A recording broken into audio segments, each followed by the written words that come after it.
I can. Great. Well, greetings all. Welcome to Manny Diaz's weekly press conference. It's FSU week. Canes, Knowles, Doak, Saturday, 3:30, ESPN. As always, we'll start with an opening statement and then roll into questions. Coach, the floor is yours.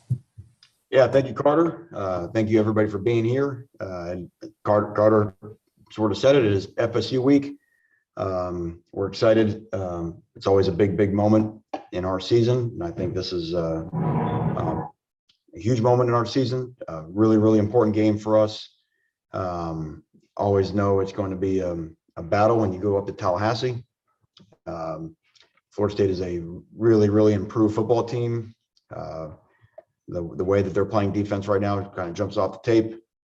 Very disruptive up front, challenge everything on the back end. And then obviously offensively, extremely multiple. The ball distribution chart goes to a bunch of different guys. They've got, 8 guys that are, all within 6 or 7 catches of each other in the top 8 of their receiving. Backs run extremely hard. And then obviously with Travis, they've got the legs and what he's been able to do either as a runner or a scrambler poses immense problems for the defense. So it's going to be a big time game, and we wouldn't expect it any other way when these two teams get together. We know how motivated that they will be for Saturday, and our guys will be motivated just the same. And with that, we will open it up for questions. Thanks, Coach. First up, we've got Matt Shodell. Matt, go ahead. Hey, Manny, I got one of your favorite 2-part questions for you.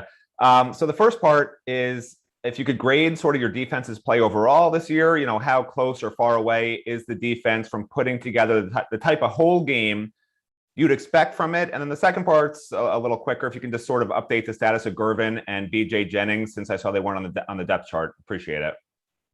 Yeah, Gervin and BJ, kind of like we've had other guys, older guys. It's really tough when you're an older guy and your role isn't what you think it should be. So like some of the other ones we've had, I mean, they'll both move on and not be with us here the rest of the way. So it's next being up for in both those spots. I think, I'm not the one that puts grades in, when you're in the middle of a season, but I think what's been very obvious, and it was pretty evident on Saturday. The word of the year has been consistency on defense. Georgia Tech ran for 40 yards, 135 yards, and they ran it 32 times for 135 yards. They had 4 runs for 136 yards, which means they had 28 runs for -1 yards, and that's not counting sacks. When we do things right, it really looks good. After we went for it on 4th down, didn't get it with about 8 minutes left in the third quarter, 9 minutes left in the third quarter.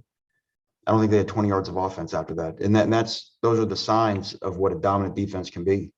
But we have made our share of mistakes. And you can't be a great defense and say, accept these 4 plays. And that's kind of been our bug all year. It's been frustrating. We've been working like crazy to get it corrected.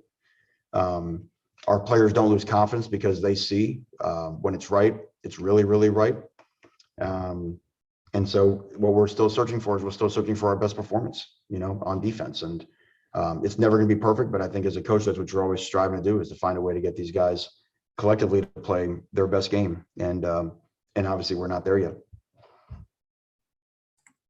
Next, we'll go to Manny Navarro. Manny, go ahead. Hey, Manny. So obviously, the loss of Gervin and Bradley, particularly, puts more young guys in position to play. I know Ragoni played a few snaps this last game.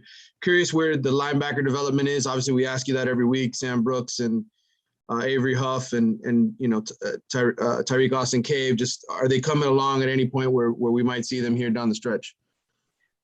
Yeah, I think, and I would add Tyler Johnson, to that mix. I think we think Tyler, I think, Johnson and Trautman, both guys we signed this year's class that we really like, doing good things on special teams that I think that they're going to have a chance more and more. Right now, Will linebacker, Wayman Steed played excellent on Saturday. Countre played very well behind him. And Corey Flagg played really well in the second half of the game. Ragoni went in there, and actually Ragoni made some really nice plays. The other guys, look, we're and I'll give you a great example. you're prepping guys, you're getting guys ready to play, you're getting guys going. We do a walkthrough the day before the game. Here's the thing: it's when you mention development, the whole team sees development. So we say, okay, hey, we're gonna, the first two we run, first two blitzes and walkthrough, and you got a guy that he's got to run through A gap and he runs through B gap, and then the second play he's got to run through B gap and he runs through C. Well, that's not a coaching decision. The players are going to look at you and say, Coach, you can't put that guy in the game, and that's part of just the process of you got to be able to know what to do. There are positions that are, defensive end, corner, spots like that. Those are usually one-on-one matchup, freak positions. Hey, go cover that guy man-to-man. Hey, go beat that guy in pass rush. The guys in the middle of the field, they got to learn how to fit a piece of the puzzle, and it's not complicated. We've had 3 freshmen start. I'm not, it doesn't matter how old you are, but you got to be able to handle a job, because the other guys are going to say, hey, Coach, get this guy out of here, because he doesn't know where to go. So as a coach, you never stop the development, because you continue to push, you continue to strive, try to find new ways to teach, try to make it as simple as humanly possible. I mean, we're playing with 3 true freshman safeties. I mean, I don't know when that's ever happened in college football before, and we're doing it, and there's no excuses because they're freshmen, and T-Rob's doing a great job of getting those guys game ready, but it's a process, and the guys, when they become comfortable with their assignments, that happens at different times, and that's where we're at with the backers, and we go from there.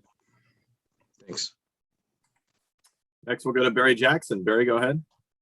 Hi, Manny. I know you're focused on FSU this week, but just one big picture question in your CEO role. Do you think it's likely you all will probably need to add transfer help at linebacker or anywhere in your front 7 this offseason, just from a number standpoint, maybe more impact players defensively, with the anticipation you'll lose some guys in your front 7? I was going to ask you how the process works. Do you want to make sure that you see tape yourself and study tape for a few hours, an hour or so, of every player you might target in the transfer portal? I imagine it stops at your desk ultimately, right? Yeah, absolutely. I mean, look, you're going to, with where we're at now, you're going to have to look at who's available, and does this person add value to our team? And you're never going to turn down a great player. And yes, I'm of course involved in the evaluation process. I think the biggest trick now in the evaluation process isn't just what they do on tape. You got to do a lot of research. We've been pretty good at the transfer thing here, because we found out the backstories of, what is this guy transferring for? Because we've given these kids an easy way out at times, and they may not always be transferring for the right reasons. And the guys we brought in here, whether it's Osborne or Rambo or DeAndre or whoever, I mean, the list is pretty extensive. We felt that they've been guys that have been leaving for the right reason, and when they came here, they performed. In my mind, they've all performed pretty well. We had guys that we were going to add last year that we wanted to add, and that their film backed up the fact that they added. But then you talk to people around them, you talk to people at the stops that they've been at, and there are red flags that come out. And if you bring those red flags in your locker room, it ain't going to go well. So to me, you're not recruiting a highlight, you're recruiting a person. And you got to be very careful, because when you bring a person in, first of all, anytime you bring a transfer in, the guys in your locker room, they have to say, thank God that guy's there. And I think we've been pretty good at that. I think when the transfers have come in, I think our players understand why these guys have come into our locker room, because team morale is everything. But if you bring in a guy and the guy is a problem on your team, you've got 2 issues now. Because number one, you just recruited a problem in your locker room, and now your locker room's a problem because you got a lot of guys who are doing things the right way, and you just brought in a disruptive force. So it's going to be, it's funny you just mentioned, I was talking with a couple of coaches today, it's going to be trickier now than ever, because the amount of kids that are going to be in there this year it's going to smash every record by a lot. And it's going to be really, really hard to do your homework and research to make sure. I mean, think about what the NFL does, right? I mean, think about the background checks that they go through at the combine and on free agency, and all the different ways that they have to kick the tires on someone they get in, and they probably get it wrong half the time, right, through the draft process. So it's going to be a massive it's going to be a massive undertaking for everybody in college football going forward with what we've allocated, given these players in terms of the free one-time transfer. Next, we'll go to Tim Reynolds. Tim, go ahead. Thanks, Carter. Manny, this is obviously the first time Miami and FSU have played since Coach Bowden and Howard passed. You've talked before about the rivalry and obviously your ties there and all that. I get all that, but these programs, for as much as the outside says one hates the other and vice versa, they've kind of needed each other, throughout the last 40 years or so. How accurate would you say that kind of is? And just broadly, I mean, can you just talk about maybe the respect level that kind of gets lost during hate week that probably these programs have had for one another? No, Tim, what fun is that to talk about, respect? I know. No, I think obviously, I think you're onto something. Yes, I've always felt like there has been a competitive respect between the programs. I think not just because of the nature of the games and the great games through the years and how somebody winning a game or losing a game or a field goal going just 6 inches to the right determined maybe who won the national championship that year.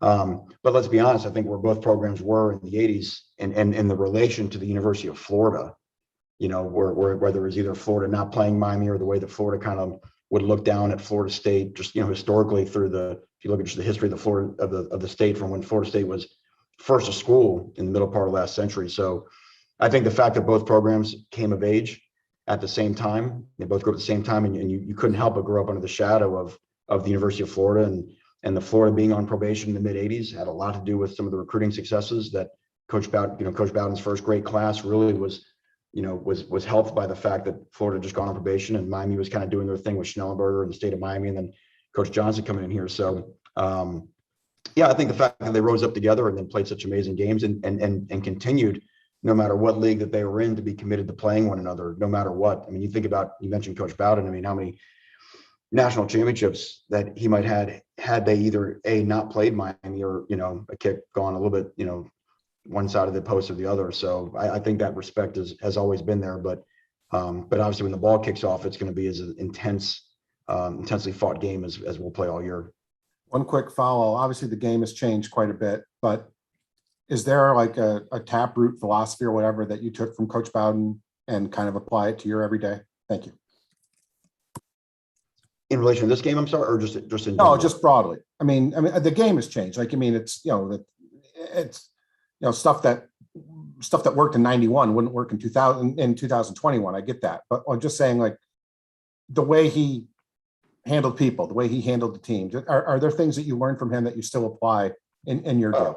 Absolutely. I mean, the biggest thing we do is we start every staff meeting with a devotional, and that we did that when Mark Rick was here because Mark did it with working with Coach Bowden, and every coach on the staff takes a turn, and it can be religious, doesn't have to be religious, it can be motivational, but it gives a chance. We've got a lot of great men in our staff room, and it gives them a chance to share something on their heart. Gives a chance to, like Coach Bowden, to put something, Miami football is big and whatever, but God is bigger, and to have somebody that's we can put our, him, the capital H, in charge of our program first, and seek wisdom and guidance there, because that's what Coach Bowden did. I mean, Coach Bowden, for me was learning under a guy who had won so much, but kept his ego in check because he knew who really was in charge of his life. So yeah, we've tried to keep that the same way here. Next, we'll go to David Lake. David, go ahead. Hey, Coach, want to ask you a big picture recruiting question. In a lot of ways, recruiting success is a reflection of on-field success, right? And you guys have won 3 straight games now, but I'm curious, if the actions of your athletic director prior to this 3-game winning streak has made it easy for teams to still negative recruit you. As the recruiting world's pretty cutthroat. I'm just curious if it's hard to recruit in these times, even with a 3-game winning streak. I would imagine so. I mean, yeah. I mean, if I was coaching at another team, I'm sure our players are getting peppered with those type things. But what we can control right now is winning a game, and that's what we did against NC State, and then Pitt, and then Georgia Tech, and the thing about college football is that it is, where you stand today is temporary, and you can sort of, we have a chance. What we felt like this whole season, we had a chance to write our own story, and no matter what it looked like coming out of the Virginia game or the Carolina game, and so that's what we do. And I think eventually recruits will see that. I mean, I do think if I was watching us play and I was watching some of the young players that are on our team, you kidding me? You know, if I played offense, I'd want to play around with these guys. You know what I mean? And you know, whether it's Tyler or Jake, you know, Jalen, some of the young wide receivers that we have, I'd want to go play for those guys. If I'm on offensive line, I want to go block for those guys. Then on defense, yeah, sure. I mean, hell, I want to be in a secondary with James and Cam and Avante. I want to play defense, you know, next to LT and those guys up front that we have. And I'm just listening to a few of them, and there's a bunch more. So, you know, the players see what's real, you know, or, you know, it's a strange time for recruiting. I mean, I think some of the things that go into their decision process is a little bit different now than what it was then. They have a lot shorter memory than we think, the recruits of this day and age. And I keep saying this, and I'll kind of shut up on this topic. This ain't gonna be a class like any other. It's just not. It's just, I mean, y'all saw the thing today, the NCAA's, you know, kind of backing out. I mean, we are going, and yeah, we're going to college football. I don't know if it's college football 2.0 or 3.0, but we're going there. And this will be a class unlike any other, because what's about to happen in the portal here in the next 4 weeks, I think is going to be transformative. And so it's kind of a shame. There's going to be some high school players that are going to be a little bit edged out at times. I don't know how, unless we change the initial scholarship rules, we don't have enough spots to jam in all the people. And there's going to be players in the portal that are going to be left out. There's going to be some really good players in high school that are going to be left out. They're going to go to a lower level team and have great careers there because there's only so many seats available with the initial scholarships that everybody has to give out right now. Do you think those actions showed like a lack of understanding how everything impacts recruiting, or do you think they just didn't count on you winning 3 straight games? Oh, I don't know. It doesn't matter to me. It's not for me to judge, you know. And like I said, that's now been, you know, 3 weeks ago, and you know, we have to go beat Florida State this week because it's Miami, Florida State, and that would be true if, you know, the kick went in against Virginia or didn't go in, or, you know, we don't get a pass batted down against them. It's Florida State week. We got to go beat these guys. Next, we'll go to Tom D'Angelo. Tom, go ahead. Thanks, Carter. Hey, Manny. Manny, you mentioned Jordan Travis. Both these programs kind of resembled each other in this year, in that you both came out of the early season issues and early season funk when the 2 quarterbacks got established. And I know Florida State's lost 2, but they were ahead of Clemson with a few minutes to go up there, and he didn't play last week.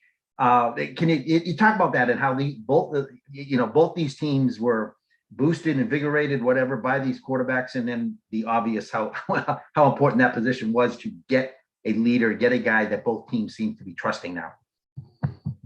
Yeah, where I see the similarity, and I'm not sure that this isn't going to be more of a common theme in college football. You know, we're so used to the way that things have always been, you know, and we love our preseason polls, and we love kind of looking at the schedule and seeing how it's all going to sort out. And in the era of transfers, and in the era of kind of how rosters can kind of change over so quickly, teams are going to find their identity through the course of the year, some for the better and some for the worse.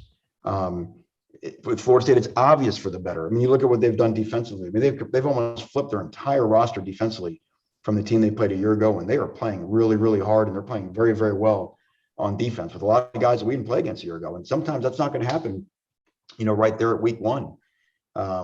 You know, finding your identity on offense, you know, who the quarterback is, those type of things. I mean, look at us this year. I mean, yeah, first 3 games, we knew we had Derek, but Derek, it's crazy that he still was grinding off of a insane turnaround recovery from a major knee surgery. So obviously we were not hitting on all cylinders against Alabama and then against App and Michigan State. But man, look at Charleston Rambo now. You know, I mean, sure, we felt we knew what we had in September, but this is what happens. You know, guys emerge, and we didn't have Jalen in September. Guys emerge, the offensive line has come together as the season's going on, as our season has gone on. And I just think that's a thing. You know, it's so easy to you know, overpraise or over criticize during the season. I get it. It makes total sense because we set the expectation of a team should not be here and teams should be here. I think we're still at a record for 42 teams ranked that have lost to unranked teams this year, including in a big number again of top 10 teams that have lost to unranked teams. We had a couple last weekend. So, we have tried to keep our team focused on, let's just get to playing our best ball in November. And I think by every metric, our best game is still out there. I think our players know that. We had some adversity a week ago that on Saturday that kept that game a lot closer than it needed to be.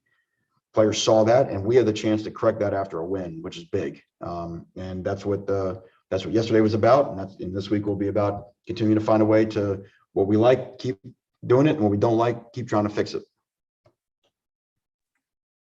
Next, we'll go to Kobe Price. Kobe, go ahead. Hey, Manny, I got two questions for you. One, kind of going off the recruiting questions. You keep mentioning how this year is going to be so different because of all the changes with college football.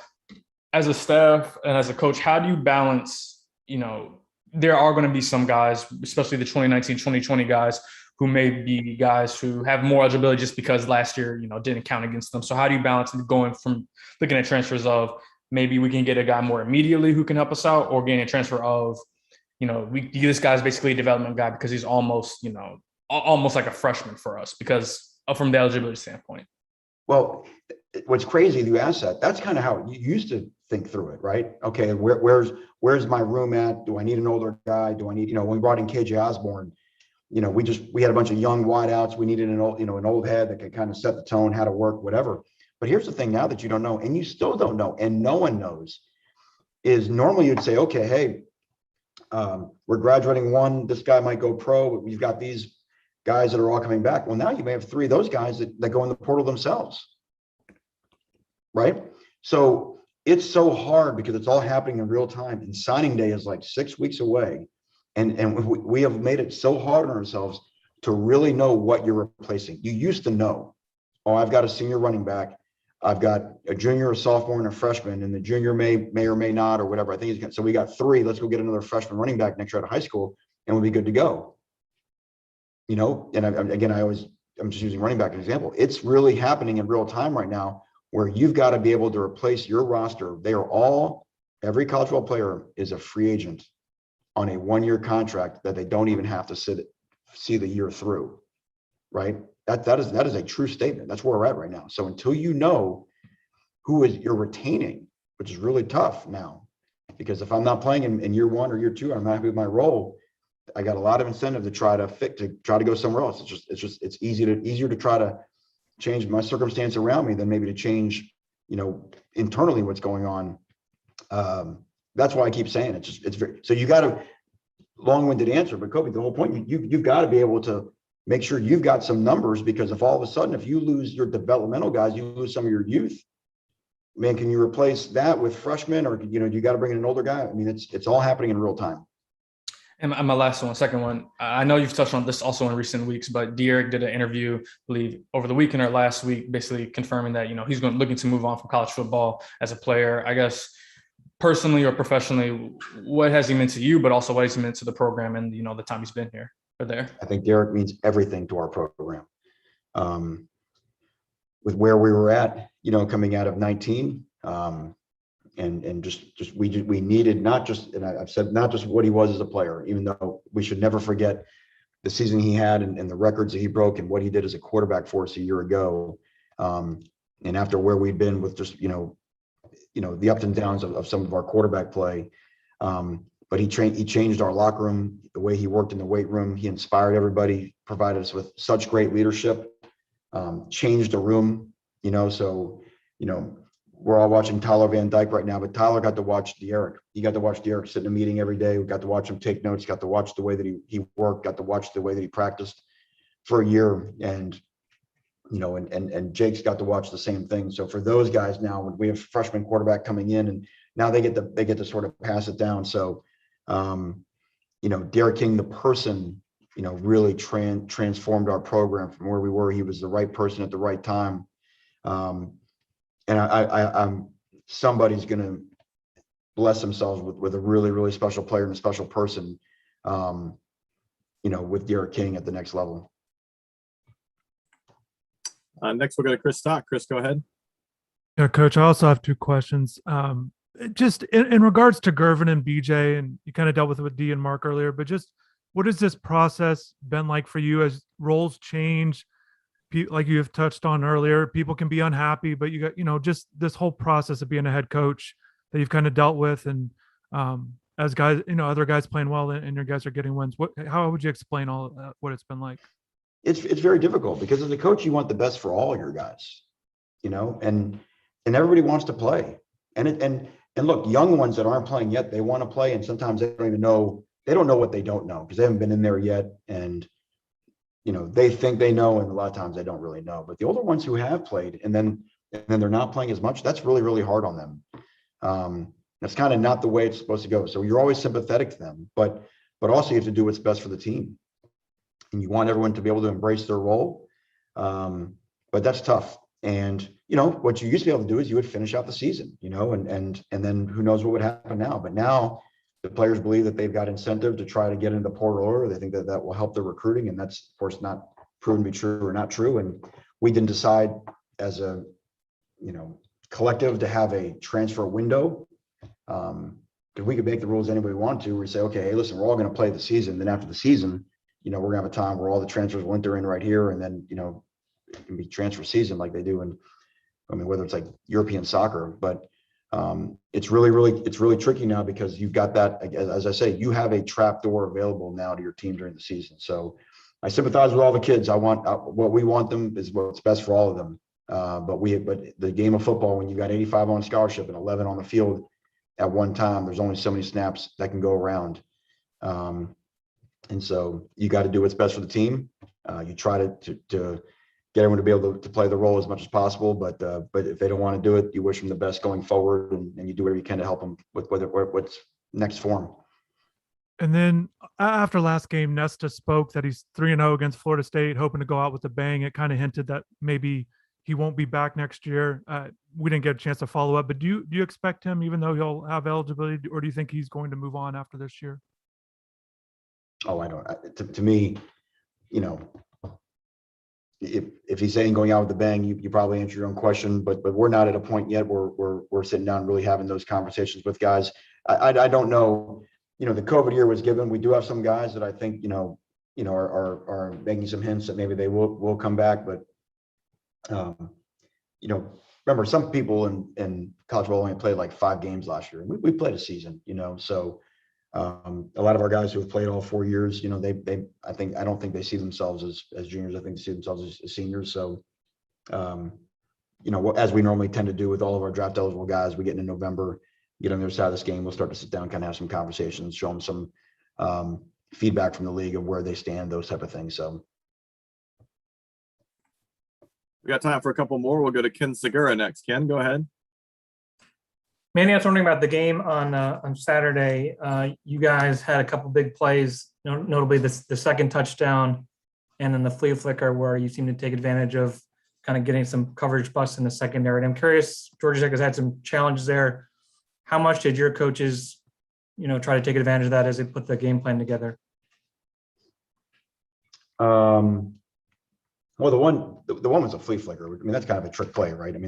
We hit a flea flicker the week before and dropped it. So that's just a hard play on a defense. I don't trying to think of the other one that you're talking about. The 35-yard touchdown into the end zone on when it was, I think it was 3rd and 12, 30, like threw into the corner of the end zone.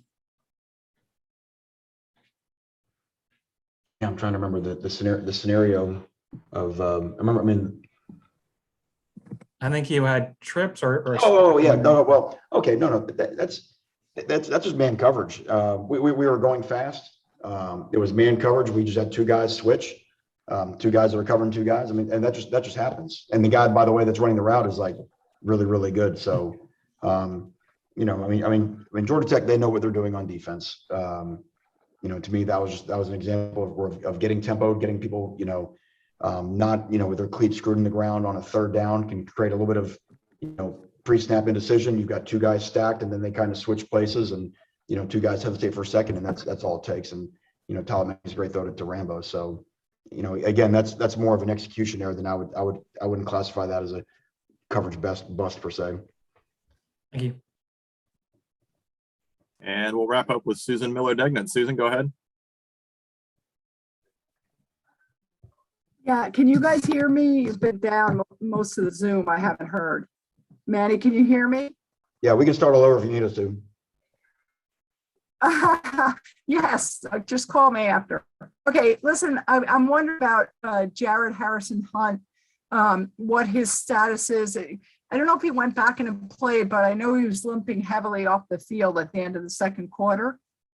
Jared looked a lot better yesterday. How's he doing? He looked a lot better after the game, and we expect him to be available for Saturday.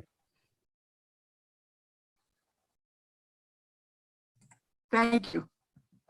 Great. Well, thank you, Coach. Thank you, everybody. We'll see you later on this week.